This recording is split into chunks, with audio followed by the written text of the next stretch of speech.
Aujourd'hui, c'est quoi les sources de revenus de Benoît Saint-Denis? Alors les sources de revenus de Benoît Saint-Denis, ça va être, notre boutique en ligne, Ouais.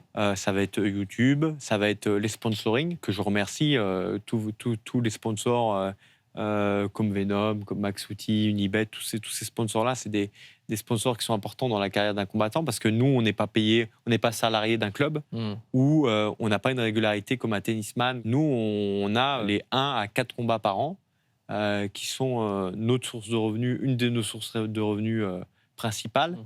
et surtout en fonction du résultat, heu, ça a un impact effectivement qui est très fort sur, la capacité à dégager des sponsors et aussi la capacité à investir, de développer d'autres projets et d'avoir des gens qui vous font confiance dans ce que vous avez envie de mettre en place. Ça veut dire aussi avoir la tête froide par rapport à l'argent. Bien sûr. Quelle est la somme la plus grosse que tu as reçue où tu t'es dit: «Celle-là, je la touche pas, ça doit être investi quelque part»? Bah, en fait, systématiquement, hein, toutes les C'est sommes quoi l'ordre de prix? jusqu'à présent, bah, en fait, quand tu rentres à l'UFC, pour donner un ordre d'idée, hein, lors du l'UFC, on rentre à 12 plus 12, donc 12 000 $ pour avoir fait le poids, parce que si on ne fait pas le poids, on perd un pourcentage de la bourse à son adversaire.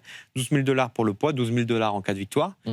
On enlève à ça les frais de manager, de coach, etc. C'est-à-dire que les premiers combats, en réalité, on récupère 4 000 $ dans la poche Mmh. en cas de victoire, parce que l'ensemble des prix de la prépa, les billets d'avion qu'on prend en charge pour les coachs supplémentaires, etc., les frais de déplacement, tout ça, fait qu'au début, on est dans les balbutiements. Et justement, il faut tout miser sur soi-même pour devenir encore plus compétitif, parce que c'est pas là qu'il faut s'arrêter, se dire c'est là que je vais. Non, tu gagneras ta vie quand tu feras partie des 15-20 meilleurs combattants au monde. Et je sais que maintenant, on est dans un monde où il y en a qui arrivent à le faire, parce Mmh. qu'ils ont une communication qui est exceptionnelle. Maintenant, je pense que pour l'athlète, le principal reste le résultat. Mmh. Plus tu gagnes, plus ta communication va être naturellement de qualité.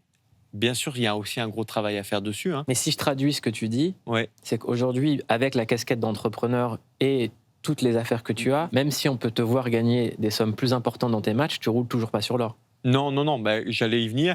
Un champion, les contrats de champion, ça commence à 500 000. Et on parle d'un champion de l'UFC. Ça peut aller un peu plus haut après, mais je veux dire, au départ, quand le mec prend la ceinture, c'est à peu près ce qu'il va toucher. Et puis là-dessus, il va payer à peu près 50% d'imposition, comme n'importe quelle grosse entreprise, parce qu'en réalité, il est considéré à ce niveau-là comme une entreprise. Et donc, oui, il faut se rendre compte que c'est des très jolies sommes. Ça lui permet clairement de très bien vivre de son métier. Il n'est pas à plaindre. Mmh. Mais on parle quand même du champion de l'UFC. Et on parle quand même de mecs qui sont là depuis des années dans le top 5, top 10, donc qui ont mérité leur place.